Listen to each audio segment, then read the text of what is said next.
Okay, ladies and gentlemen, good evening. Uh, I have a today, I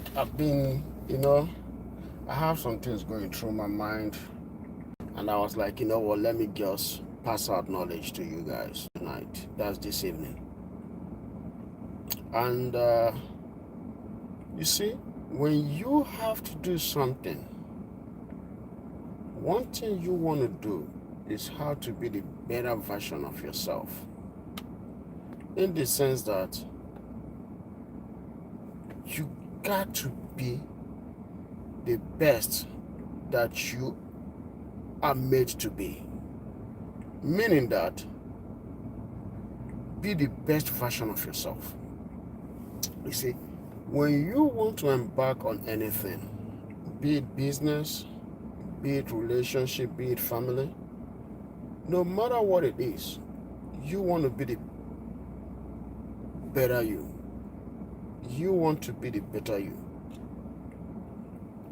Anything that you do in life, you want to be able to have credibility. Because credibility is what creates a future for yourself. That's for you. If you don't have credibility, you cannot be able to win clients back. Meaning that if your goods or your services are expensive but it's mediocre, people will not just complain about the mediocre of your service. They will complain about the price of your service, meaning that your service is very expensive. But if you charge somebody a cheap price but do a mediocre service, they understand that what you provided is what they paid for. So the price of your service has to match the quality of your service. You cannot provide a mediocre service and charge a premium service. Your business will not last. But if you provide a premium service, but you give an average price, you will attract huge amount of patrons. If you provide a quality service and charge a premium price, you will attract people that understand that premium price goes with quality service, vice versa. You have to understand that in business, not everybody will pay for quality service. But people that understand quality service will pay the premium price. With that mindset, it gives you the understanding that you have to know your customer base. You market to your customer base. You provide service to somebody that will also introduce you to that customer base. You cannot pursue a customer base where the customer base is lacking. You cannot provide a premium quality of service, charging a premium price, going to an average middle class patron. No, they might not be able to afford it. The thing is this: the reason why most people are not able to purchase premium price or premium service is because sometimes when people ask for premium service, the premium service that they get is of high quality and of high notch, but they're not looking at the quality of the service that you're going to provide. They're actually looking at the price thing in saying that, is this within their immediate price range, which is affordability? Because they're looking at it that, okay, let me buy what I can afford. Meaning that if they buy what they can afford today, tomorrow will take care of itself. So when I meet people that think like that, or patrons that think like that, I tell them, no, don't do that. Save your money, get you a premium service for a premium price. Because what happens when you get a premium service for a premium price, you don't have to come back to that same thing again many years from now. But if you purchase a mediocre stuff or something of low grade for low price, there is a possibility that 2 years from here, 6 years from now, 6 months from now, 1 year from now, you're still going to come back to purchase the same thing again. But if you had purchased the premium one,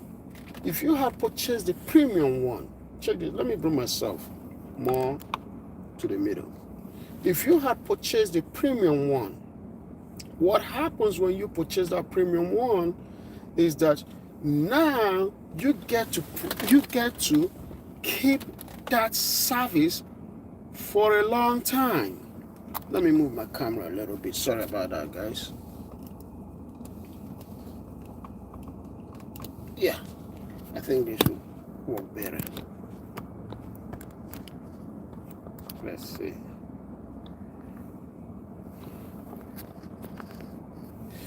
So you get to provide that service for a very long time. That's, you get to maintain the quality of work. You don't come back to repurchase again. And stuff that are of high quality like that can last you anywhere between 5 years to 10 years, which is called mid-term to long-term.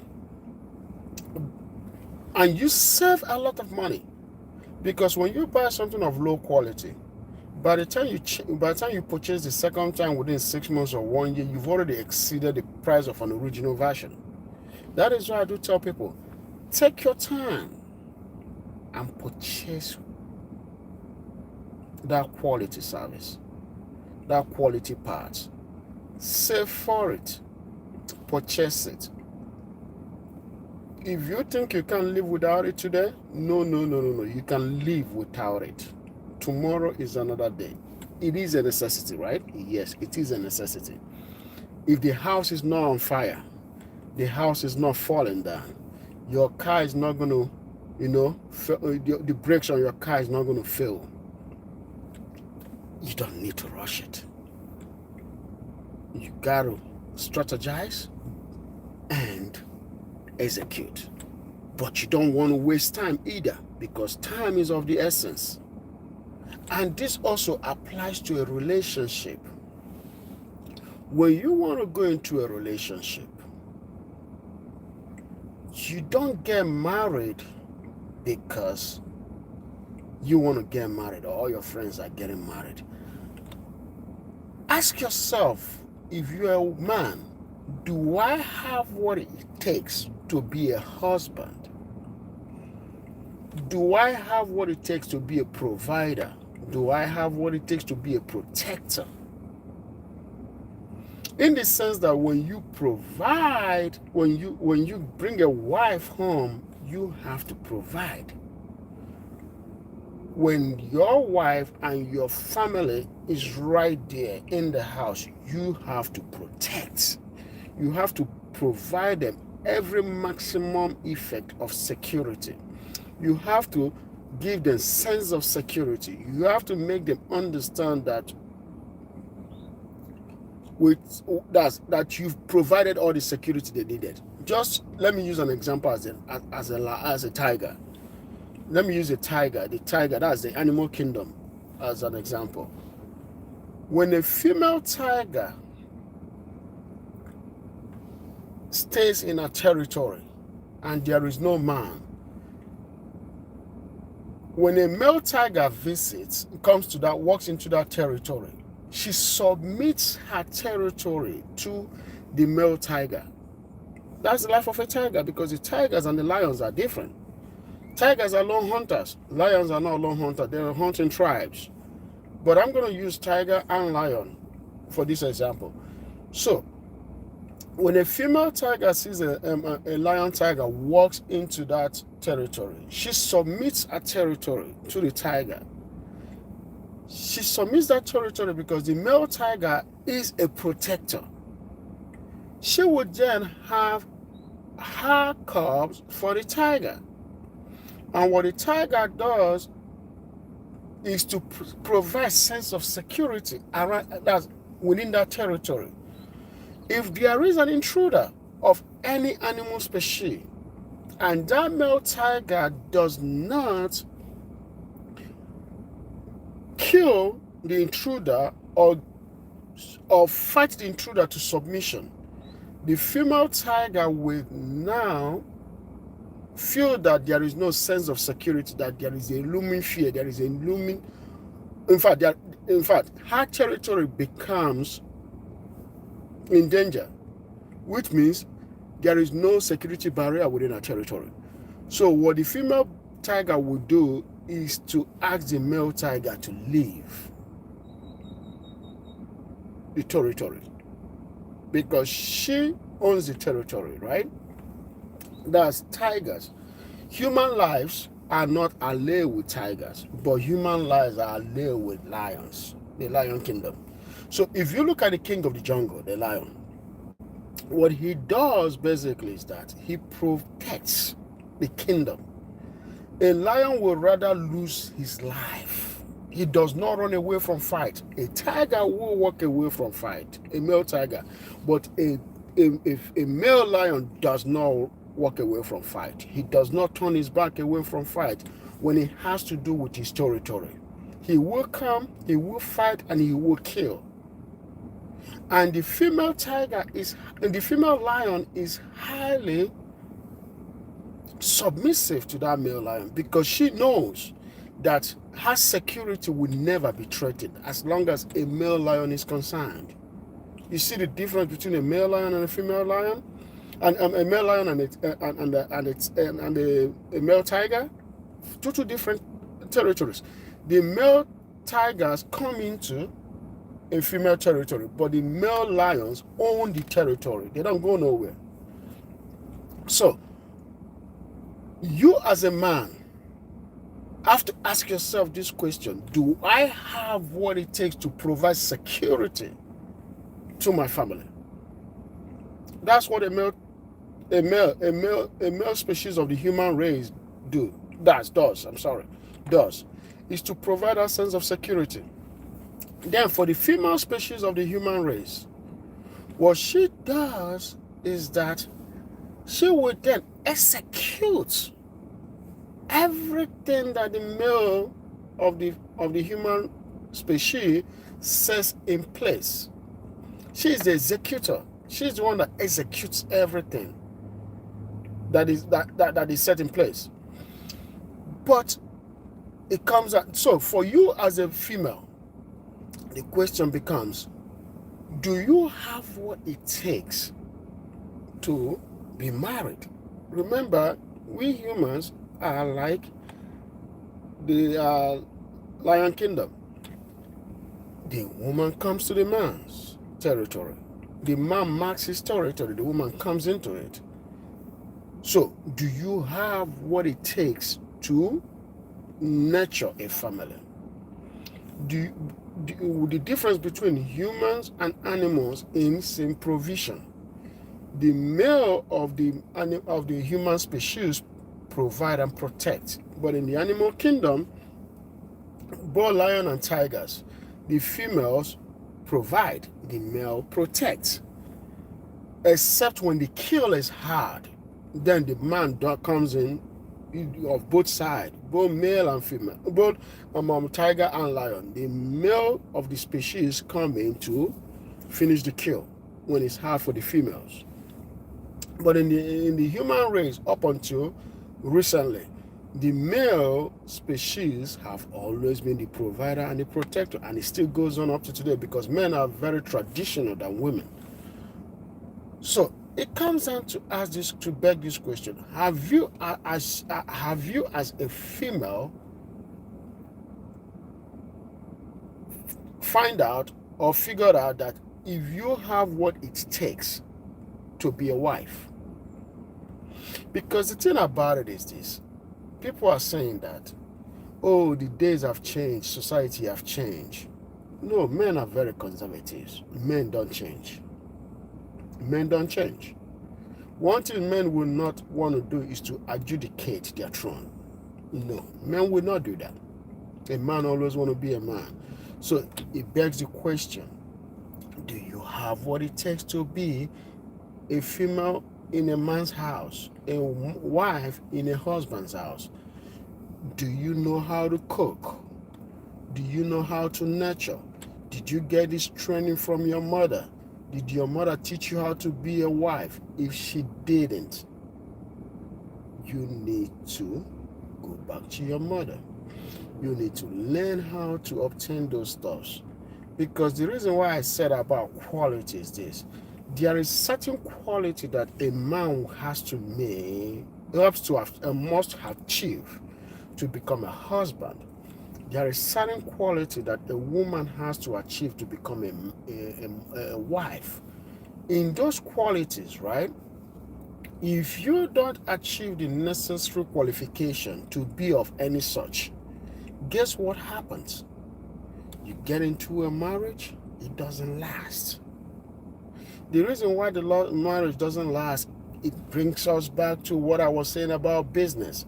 When you get into a business, right, or when you buy a service, and the service that you purchased it because you didn't have what it takes to buy the premium service, because it requires a premium price, which means you have to pay that premium price to be able to get a premium service, right? What happens is this. You do not get a premium service because you don't have the premium, you can't afford the premium price.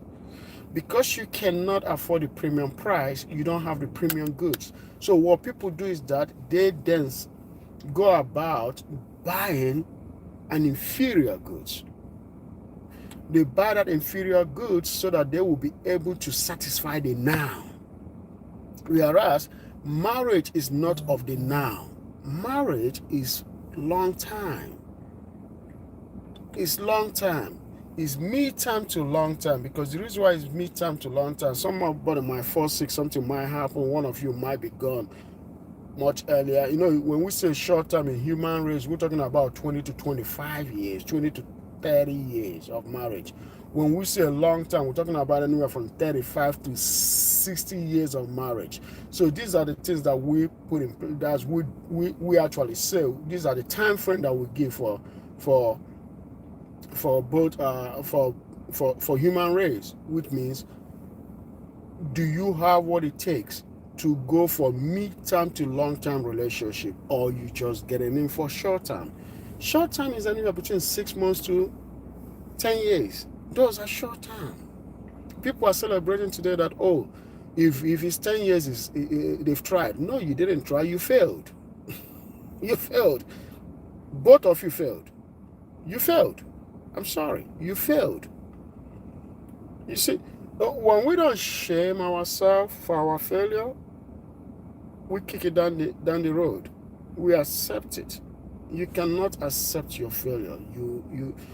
But it's good to fail. You fail, and then you fix it. If what you're working on fails, you go back and fix it. You don't take it and throw it away, and then go for something, and then get a whole new thing, and say, okay, this new one, I'm going to take good care of it. No, let me tell you, habit, character transfers.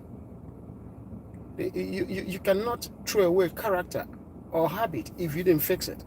So if you have a marriage that is failing, what you got to do, you scale back. You become truthful to yourself. You ask yourself, what am I doing wrong? What am I doing that is not working? Don't blame the other person. Blame you. Work on yourself as a man. Work on yourself as a woman. Find out your faults. Discuss your fault within yourself, because only you can tell yourself the truth. And then go to the other person and say, hey, I think I may have done something wrong. Apologize, and then find a way to fix it. But scale back, because remember, not everybody heals the same way. You cannot discover you're wrong and then try to impose I would say, trying to impose yourself on the other human being, meaning that you don't discover that, okay, I'm wrong, but that person has to accept my fault and let's move on. You don't tell people when to move on. What you do is that you fix your attitude, you fix your shortcoming, and then you give them time to come along. They will come along. You give them time to come along. You don't have to go about apologizing to people too much. You just give them time to come along. You look for, that's how you learn people. You look for their threats. You look for what to do in order to make this person, feel good about you again, so that you guys can set aside what may have happened. And another thing that I want to say is this: customer satisfaction. Customer satisfaction is very, very important in business. The same way that spousal satisfaction. You see, when it comes to a business, it's not the responsibility of a business to make a customer feel happy.